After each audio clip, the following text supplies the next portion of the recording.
Bab 1561. Bajingan. Zeke mendesis dengan gigi terkatup, tangannya mengepal. Dengan waktu yang tampaknya terlalu banyak di tangan mereka, 4 rumah bela diri besar semuanya sibuk menempelkan tangan mereka ke dalam play yang merupakan ujian nasional seniman bela diri. Mereka semua perlu diberi pelajaran. Di sisi lain, siapapun yang mengikuti misi tadi malam untuk mencoba dan menyakitinya perlu diberi pelajaran juga. Tapi kali ini, pelajarannya akan permanen. Zeke mengendurkan cengkeraman besinya di leher Sesame Cookie. Kamu, bawa aku ke orang-orang dari 3 asrama lainnya yang mengikuti misi tadi malam. Menggosok wajahnya, Sesame Cookie gemetar saat dia berdiri. Oke, aku akan melakukannya. Saat dia membungkuk dan menggores ke Zeke, dia memberi isyarat kepada anak buahnya dengan tatapan tajam. Setelah Cookie Wijen mencapai jarak yang aman, kekhawatiran yang tersisa dia dan bawahannya telah menghilang. Mereka segera mengeluarkan senjata mereka, membidik Zeke. Zeke hanya menyeringai. Pada saat itu, ancaman seperti ini tidak ada apa-apanya dibandingkan dengan apa yang telah dia jalani. Melalui. Hai, sialan. Cookie Wijen mengeluarkan teriakan marah. Apakah kamu benar-benar berpikir kami tidak akan membuat ada persiapan setelah anak buahmu mengejutkan kami tadi malam? Dia menggeram, aku bersumpah demi Tuhan, jika kamu tidak berlutut dan meminta maaf padaku sekarang, kita akan menggunakanmu untuk latihan target. Kepala sekolah mengangguk setuju. Membiarkan sampah ini hidup hanya membuang-buang sumber daya. Saya sangat menyarankan agar Anda membunuh dia dan istrinya juga. Jika itu terjadi, misi Williams akan menjadi seorang yatim piatu karena belas kasihan sekte makam kuno. Yakinlah, kata kepala sekolah, sekte makam kuno akan membantu Anda menyelesaikan serangan balik apapun yang Anda mungkin menghadapi pembunuhan mereka. Sesame Cookie melirik Zeke dengan muram. Saya suka saran Anda.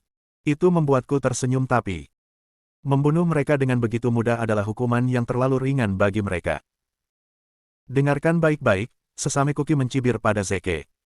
Pergi, dapatkan si dekik kecilmu, orang yang melawan anak buahku kemarin.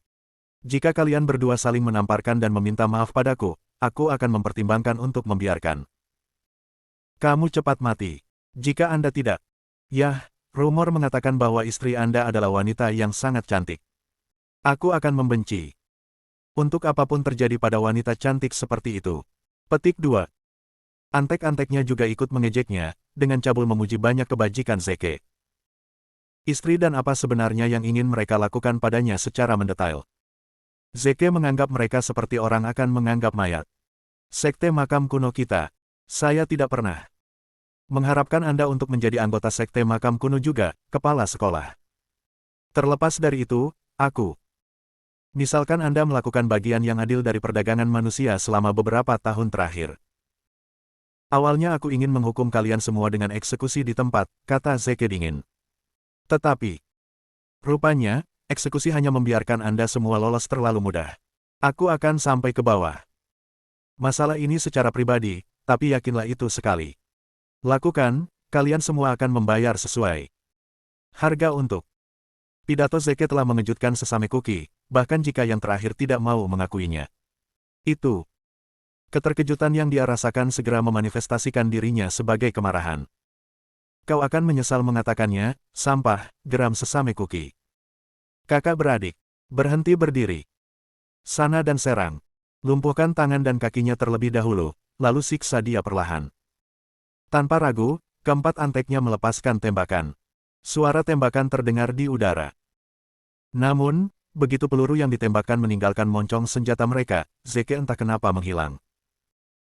Dia menghilang ke udara tipis, begitu saja. Mengatakan Kue Wijen dan anak buahnya terkejut tidak adil untuk saat ini. Situasi. Mereka tercengang dan benar-benar tercengang. Saat mereka melihat sekeliling area dengan panik, mereka bertanya-tanya apakah Zeke tahu bagaimana membuat dirinya sendiri. Tak terlihat. Mereka tidak bisa menembak jika tidak memiliki target. Para antek segera mencari di sekitar, membalikkan setiap sudut dan celah, tapi Zeke tidak ada di sana. Perasaan yang sangat buruk mulai menyelimuti mereka. Di atas sini. Suara dingin terdengar dari Kasau. Dengan rasa ngeri yang tumbuh, semua orang menoleh untuk melihat. Ke atas. Zeke tergantung pada balok kayu dengan mudah, ekspresi dingin di wajahnya. Tidak ada yang punya. Melihat bagaimana dia berhasil naik ke sana. Para antek mengangkat senjata mereka dengan cepat, tetapi Zeke bahkan lebih cepat. Jentikan tangannya terkirim. Lusinan jarum perak terbang dengan akurasi mematikan, tenggelam ke dalam pelukan pemegang senjata. Antek. Senjata mereka bergemerincing ke tanah saat cengkeraman mereka mengendur dengan enggan. Zeke turun dari kasau seperti roh pendendam, mendarat di tengah-tengah 4 antek yang lumpuh. Dia menyapu tendangan kuat di sekelilingnya dan mengirim mereka berempat jatuh ke tanah. Sebuah belati berkilau ditembakkan ke tangannya, muncul dari balik lengan bajunya. Dalam rentang waktu tunggal, detak jantungnya, Zeke dengan cepat memutuskan tendon mereka dengan belati. Debu akhirnya mengendap. Tangisan kesakitan bergema di seluruh kantor saat orang-orang yang jatuh itu mengerang dan merintih. Erangan mereka terdengar hampir seperti babi yang dicekik hidup-hidup. Khawatir akan mengganggu anak-anak di taman kanak-kanak di luar, Zeke menendang semua anteknya. Ke dalam ketidaksadaran. Mereka terdiam tiba-tiba saat kakinya menginjak kepala mereka. Tatapannya kemudian jatuh pada kepala sekolah. Pria itu jatuh berlutut lemas, seluruh tubuhnya gemetar mengkhianati ketakutannya. Aku salah. Saya minta maaf. Tolong, saya akan meminta maaf kepada Anda. Dia bersujud dengan menyedihkan di kaki Zeke. Mohon maafkan saya. Bab 1562. Zeke melemparkan belati berkilauan ke arah kepala sekolah. Apakah kamu akan melakukannya sendiri, atau apakah Anda membutuhkan saya untuk membantu Anda? Kepala sekolah merasakan gelombang keputusasaan yang dingin menyapu dirinya saat dia mengambil belati dengan tangan gemetar. Setelah melihat kepala sekolah ragu-ragu selama 1 menit, Zeke mengambil kembali pisaunya dan memutuskan tendon pria itu sendiri. Saat pria itu mengerang dan merintih kesakitan, Zeke membersihkan belati dan menggantinya ke lengan bajunya. Dia tidak punya waktu untuk disia-siakan. Dia berbalik untuk melihat sesame Kuki, yang praktis gemetar seperti daun tertiup angin sekarang. Suara bernada tinggi datang dari tenggorokan sesame Kuki saat bau urin menyebar ke udara. Noda gelap tumbuh di bagian depan celananya. Sesame Kuki tidak bisa mempercayai pemandangan yang luar biasa di depan matanya. Dia mengira si dekik pria dari kemarin sudah cukup kuat, tetapi dia tidak pernah membayangkan bahwa manusia itu sendiri untuk menjadi cukup kuat untuk menghindari peluru literal. Kue Wijen tiba-tiba mendapati dirinya meragukan apakah pemimpin sekte makam kuno adalah bahkan cocok untuk Zeke. Bawa aku untuk melihat orang lain dari 3 asrama lainnya, kata Zeke dingin. Siapa saja yang mencoba menyentuh putri saya perlu membayar. Petik 2. Kue Wijen sudah membasahi celananya karena ketakutan yang murni dan murni. Dia tidak akan mengatakan kata lain dalam keberatan.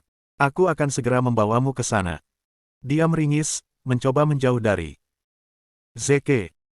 Saat sesame Kuki berjalan keluar dari kantor dengan Zeke di belakangnya, mereka bertemu dengan melihat Tuan Collins bermain dengan misi. Jelas bahwa Tuan Collins memanjakan misi dengan gembira, seperti kakek bagi kekasihnya. Cucu perempuan. Dia bahkan berlutut agar dia naik di punggungnya seperti kuda. Zeke mendapati dirinya terbelah antara tertawa dan menangis. Seorang kapten Navy SEAL yang perkasa bertingkah seperti kuda gadis kecil. Ayo, Collins, bangun, jangan biarkan siapapun melihatmu seperti ini. Tuan Collins hanya tertawa senang saat dia menurunkan misi dengan lembut. Tidak apa-apa, Zeke. Kamu harus mendengar apa yang misi panggil saya. Petik 2. Kakek. Misi melengking dengan suaranya yang tinggi dan berdentang. Kakek, kamu bisa menurunkanku, aku tahu. Anda lelah. Tuan Collins menyeringai pada Zeke. Kau dengar itu? Kakek. Setimpal. Zeke menggelengkan kepalanya, mengerutkan kening sayang. Orang tua itu terang-terangan membuat gerakan melawannya. Bukan karena dia keberatan, Tuan Collins adalah teman baiknya. Bantu aku menjaga misi sebentar, kata Zeke, mengulurkan tangan untuk menepuk kepala putrinya. Sayang. Aku punya beberapa hal yang harus aku selesaikan. Saya juga ingin Anda memberitahu Hunting Wolf untuk datang. Dan bantu saya membersihkan tempat kejadian. Tuan Collins segera sadar bahkan saat dia memegang misi yang menggeliat di tangannya. Ya Pak. Jika berburu serigala diperlukan untuk pembersihan, sepertinya Marsekal Agung merencanakan sesuatu besar lagi. Melangkah ke dalam mobil, Zeke membiarkan Sesame Cookie mengemudi. Dia duduk di sampingnya di kursi senapan. Memejamkan mata seolah-olah dia akan beristirahat. Saat mereka berkendara di jalan, banyak rencana untuk membunuh Zeke di sana dan kemudian, atau bahkan mencoba untuk melompat turun dari mobil dan membuat pelariannya terlintas di kepala Sesame Cookie. Dia bahkan mempertimbangkan untuk menabrakkan mobil dengan sengaja. Kesimpulannya jelas. Dia tidak bisa jatuh ke tangan Zeke bagaimanapun caranya. Pria itu telah melumpuhkan semua pasangannya. Tidak mungkin dia akan memaafkan Wijen Cookie setelah dia hidup lebih lama dari kegunaannya. Jangan pikirkan itu, kata Zeke tenang. Ketika Sesame Cookie menyentak kepalanya untuk melihat dia, mata Zeke tertutup sementara dahinya terpaku pada kerutan tidak setuju. Tentu saja tidak, jawab Sesame Cookie buru-buru. Jelas, Zeke tidak menurunkan kewaspadaannya. Semua. Tapi bagaimana bajingan itu bisa tahu apa yang dipikirkan Kue Wijen ketika mata ditutup? Zeke menjentikkan jari dengan ringan, menembakkan jarum perak ke arah kaca depan di depan Sesame. Kue kering. Celah jarum yang menabrak kaca nyaris tak terdengar. Menusuk lurus melalui kaca, jarum kemudian menghilang. Kecepatan jarum terlalu cepat. Itu telah menembus kaca temperet kaca depan. Tanpa meninggalkan jaring laba-laba retak. Cookie Wijen tidak melihat jarumnya, membuatnya bingung. Tidak sampai dia merasakan aliran dingin. Aliran udara melewati wajahnya dari lubang kecil sehingga dia menyadari apa yang telah terjadi. Sesame Cookie merintih, berusaha sangat keras untuk tidak membasahi celananya lagi. Zeke harus menjadi semacam kekejian Eldritch. Tidak ada penjelasan lain untuk keanehannya. Kekuasaan yang jauh jangkauannya. Hanya jari-jari dewa tua yang bisa menyimpan begitu banyak kekuatan di dalamnya. Setelah membuka matanya, Zeke memberinya tatapan tajam. Biarkan saya meyakinkan Anda. Aku 100% yakin bahwa aku bisa membunuhmu terlebih dahulu bahkan sebelum kamu berpikir untuk bergerak. Jangan bahkan repot-repot mencobanya. Cookie Wijen menjauh dari pria itu, wajahnya pucat pasi. Saya mengerti. Tidak lama setelah itu, Sesame Cookie memarkir mobil di gerbang kedai teh tradisional. Kedai teh ini adalah bagian depan untuk salah satu pangkalan sekte Gunung Aemir. Kue Wijen berkata. Terbata-bata setiap kata-katanya. Orang-orang yang melacak misi kemarin ada di sini menjaga. Mencari. Lanjutkan. Zeke mendorongnya ke depan, ekspresi sedingin batu di wajahnya. Masuk ke dalam. Dengan Sesame Cookie yang memimpin, Zeke memasuki kedai teh. Di dalam kedai teh, bisnisnya kurang baik. Banyak meja kosong, sementara seorang pria kekar memperhatikan. Konter tampak seperti preman dengan janggut. Semuanya sangat jauh dari biasanya. Hampir lucu. Zeke harus menyimpulkan bahwa kedai teh itu pasti kedok. Bangunan ini tidak memperdagangkan teh tetapi mungkin dalam sesuatu yang jauh lebih ilegal. Preman berjanggut di konter melirik Zeke. Itu terlihat cukup meremehkan, tapi Zeke bisa membaca utas alarm tiba-tiba yang melewati matanya. Bab 1563. Mereka mendekati konter. Sesame Cookie memesan beberapa minuman untuk mereka. Kami akan memiliki 2 cangkir teh hijau terbaik yang kamu miliki, kumis besar. Penjahat berjanggut itu mengangguk pelan. Oke, silakan tunggu dan duduk. Kita juga akan minum teh di halaman belakang, Big Moustache, Sesame Cookie menambahkan buru-buru. Itu. Pria berjanggut itu menatap Zeke dengan curiga, tapi Kue Wijen melambai begitu saja.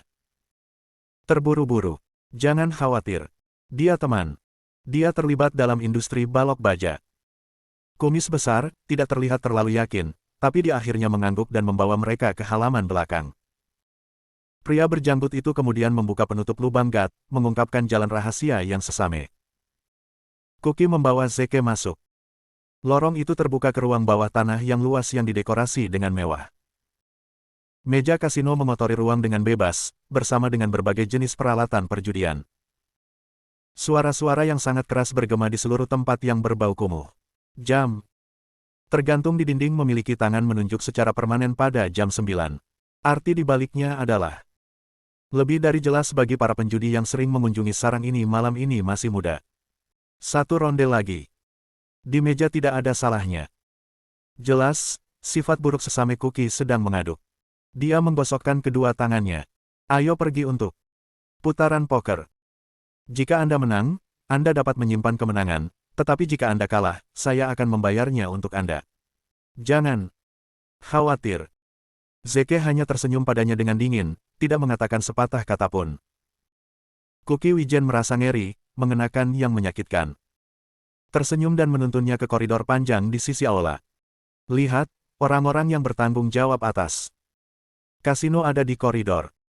Tepat ketika mereka mendekati koridor, dua penjaga keamanan kekar menghentikan mereka.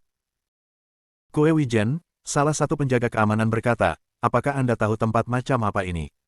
Mengerjakan. Kamu pikir kamu bisa berjalan-jalan di dalam? Cookie Wijen menggosok hidungnya dengan malu-malu.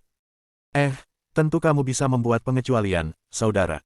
Saya sudah berada di tempat masalah baru-baru ini. Saya berharap Kingpin dapat meminjamkan saya sejumlah uang. Oh, sial, geram penjaga keamanan lainnya. Kamu masih berhutang pada Kingpin 2 juta, Wijen. Kue kering. Masih ingin meminjam uang itu sekarang. Hati-hati, satpam pertama mencibir. Kingpin mungkin saja menjualmu sebagai budak untuk menutupi hutangmu sebagai gantinya. Oke. Sesame Cookie mundur dengan cepat, berbalik untuk mengangkat bahu ke arah Zeke tanpa daya. Itu. Yang terakhir mengambil tindakan itu berarti dia kehabisan ide. Jika dia ingin memasuki koridor itu, dia sedang sendirian. Zeke menyilangkan tangannya dan berbicara, bolehkah saya bertanya apakah Anda berdua mengikuti misi Williams? Tadi malam. Ekspresi ketakutan tiba-tiba melintas di wajah kedua penjaga keamanan. Siapa kamu? Mimpi terburukmu, jawab Zeke dengan tenang. Secepat cambuk, tangannya terulur untuk meraih kepala dua penjaga keamanan, mendorong mereka. Bersama-sama dengan paksa. Dia terlalu cepat, seperti kilat dalam kecepatannya, meninggalkan dua penjaga keamanan. Tanpa waktu untuk bereaksi sebelum kepala mereka saling bertabrakan. Tabrakan itu membuat retakan keras yang tidak menyenangkan, tepat saat tengkorak kedua penjaga itu retak. Darah merembes dari semua lubang di wajah mereka bahkan saat mereka jatuh ke tanah dengan lemas seperti mereka tidak bergerak lagi. Lebih penting lagi, tidak ada yang menyadarinya bahkan telah terjadi. Perkelahian itu berakhir secepat itu. Dimulai, berkat refleks Zeke yang sangat cepat. Para penjudi di ruangan itu terlalu khawatir tentang kemenangan mereka untuk melihat sesuatu yang luar biasa. Dengan hati-hati melangkahi tubuh kedua penjaga keamanan, Sesame Cookie membawa Zeke ke dalam koridor. Sisi-sisi koridor penuh dengan pintu-pintu yang menuju ke banyak ruangan kecil. Ruangan itu untuk orang-orang yang bertanggung jawab menjalankan kasino untuk beristirahat. Di ujung paling ujung koridor adalah kamar pribadi Kingpin. Sesame Cookie hendak mengetuk ketika Zeke menendang pintu hingga terbuka. Dia hampir berharap dia tidak melakukannya. Zeke tidak mudah malu, tetapi pemandangan yang tidak diinginkan itu. Bertemu matanya cukup bekas luka seperti itu. Seorang pria dan wanita, keduanya telanjang, berbaring di tempat tidur, tubuh terjalin bersama. Keduanya adalah mengerang dengan cara yang sangat sugestif dan menggoda. Pria itu jelas adalah bosnya di sini, tidak ada maksud ganda. Itu adalah Kingpin sendiri. Setelah melihat dua penyusup yang tidak diinginkan, Kingpin meludahkan kutukan dan buru-buru memanjat keluar. Wanita. Dia terus mengutuk mereka semua secara menyeluruh, bahkan saat dia mengenakan pakaiannya. Siapa kalian? Dia menuntut sambil mengancingkan kemejanya. Siapa yang membiarkanmu masuk? Di sini. Zeke tidak membuang waktu untuk langsung ke intinya. Kaulah yang mengikuti putriku. Kemarin. Secara singkat, Kingpin tampak tercengang. Anda ayah misi Williams. Zeke menundukkan kepalanya dengan dingin. Kingpin menatap Zeke sebelum melihat Sesame Cookie. Dia tiba-tiba mengerti apa yang telah terjadi. Dia meludahkan serangkaian kutukan. Kue Wijen. Kau mengkhianatiku. Sesame Cookie hanya menghela nafas, mengangkat tangannya dengan putus asa. Maaf, Kingpin. Saya tidak punya pilihan. Juga, aku bukan dari Sekte Gunung Aimir, jadi secara teknis tidak mengkhianatimu. Aku akan membunuh kalian semua. Gembong meraung. Bab 1564. Kingpin menukik ke arah meja kantornya, meraih pistol yang tergeletak di sana. Menunjuknya ke arah Zeke. Dia menekan pelatuknya, menembak dengan liar. Setelah mengantisipasi hal itu akan terjadi, Kue Wijen segera merunduk di balik dinding. Ketika Kingpin mulai bergerak. Namun, Zeke tetap di tempatnya berdiri, berakar di tempatnya sekuat gunung manapun. Tembakan itu keras dalam keheningan ruangan yang tertutup dan sempit, memekakkan telinga. Mengguncang gendang telinga. Peluru itu membuntuti percikan api saat melesat menuju dahi Zeke. Pada saat yang menegangkan ini, Zeke menghela napas dan mengepalkan tinjunya. Gelombang aura raja meledak dari tubuhnya, membentuk perisai energi di sekelilingnya. Peluru itu mengenai perisai energi dan berhenti. Untuk saat yang tak ada habisnya, peluru itu tergantung di udara, seperti mengenai sepotong anti peluru. Kaca. Kemudian, saat semua orang menyaksikan, peluru itu kehilangan momentumnya dan jatuh dengan sia-sia ke tanah. Suara logam yang jelas mengenai tanah sangat keras. Itu adalah suara dari iblis itu sendiri, bergema tanpa henti di benak semua orang yang hadir. Kingpin menatap pistol berasap di tangannya, tertegun tak percaya. Zeke bahkan tidak bergerak, tetapi peluru itu baru saja jatuh ke tanah di depannya. Apakah dia memiliki roh penjaga yang melindunginya? Kue Wijen hanya menggelengkan kepalanya dengan sayang dan bergumam pada dirinya sendiri, aku tahu dia adalah dewa di samaran. Zeke mengintai ke arah Kingpin, memancarkan niat membunuh dengan setiap langkah. Karena ketakutan, Kingpin berlutut dan memohon belas kasihan. Maafkan aku, hebat. Maafkan aku. Dihadapkan dengan lawan yang begitu kuat, Kingpin hanya bisa mengakui kekalahan. Tolong bantu saya menyampaikan pesan kepada bos Anda, kata Zeke dengan dingin. Aku akan muncul di Marsial. Ujian nasional artis dalam 2 hari. Tentu saja. Tentu saja. Kingpin mengangguk dengan marah, menghela napas lega. Zeke punya. Untuk menyelamatkannya, jika tidak mungkin dia bisa menyampaikan pesan itu. Saat Kingpin rileks, Zeke menjentikkan jarinya. Sebuah jarum perak melesat dengan kecepatan yang mustahil. Menusuk jauh ke dalam tengkorak Kingpin. Mata berputar kembali ke kepalanya, Kingpin jatuh ke belakang dan terguling ke tanah.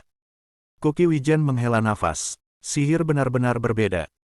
Setelah melihat Kingpin jatuh ke tanah, wanita itu di tempat tidurnya menjerit dengan tajam. Dia berada di luar ketakutan. Dia berteriak di bagian atas paru-parunya. Tolong, siapapun. Telah terjadi pembunuhan. Membantu. Sebuah kebingungan gerakan terdengar di koridor luar. Tak lama kemudian, segerombolan Kingpins antek menyerbu ke dalam ruangan kecil, senjata siap. Pemandangan di depan mata mereka membuat mereka merasa putus asa dan marah. Bos mereka sudah mati. Dan oleh kelihatannya, dia telah mati dengan menyakitkan, darah merembes dari semua berbagai lubangnya. Namun, di sana tidak ada satupun tanda yang menunjukkan bahwa telah terjadi perkelahian di dalam ruangan. Para antek tidak mendengar sesuatu yang tidak biasa juga. Apa yang terjadi di sini? Salah satu antek menuntut. Wanita itu mengarahkan jarinya ke Zeke. Itu dia membunuh Kingpin. Buru-buru. Kita harus membunuhnya. Untuk membalaskan dendam bos kita. Para antek yang berkumpul segera memelototi Zeke, kebencian membara di mata mereka. Terkutuk. Bajingan kamu membunuh siapapun dari geng kami akan menangkapmu. Anak-anak, serang. Aku tidak punya kebiasaan membunuh orang tak bersalah. Zeke tiba-tiba menyatakan dengan keras di depan kaki tangan.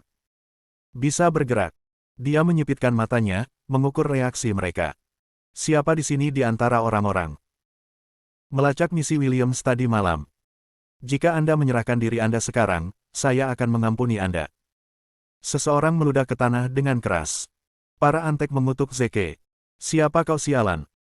Pikir Anda, ya. Kaulah satu-satunya yang sekarat hari ini, kaulah yang seharusnya memohon belas kasihan. Tapi memohon belas kasihan tidak akan berhasil untukmu. Seseorang menambahkan dengan kejam. Kamu membunuh Kingpin. Jadi bahkan mati 100 kali tidak akan cukup untuk itu. Anak laki-laki, kita akan merobeknya dan pukul dia sampai mati dengan tangannya sendiri.